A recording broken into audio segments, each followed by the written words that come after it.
پالا ہے، اور میں کیوں اس ذات کی پرستش نہ کروں جس نے مجھے پیدا کیا اور اسی کی طرف تم کو لوٹ کر جانا ہے؟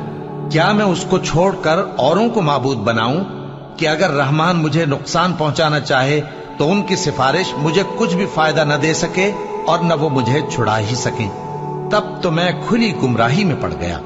میں تو تمہارے پروردگار پر ایمان لایا ہوں، سو میری بات سن رکھو۔ حکم ہوا کہ بہشت میں داخل ہو جا۔ بولا کاش میری قوم کو پتا چل جائے کہ میرے رب نے مجھے بخش دیا اور مجھے عزت والوں میں شامل کیا، اور ہم نے اس کے بعد اس کی قوم پر کوئی لشکر نہیں اتارا اور نہ ہم اتارنے والے تھے۔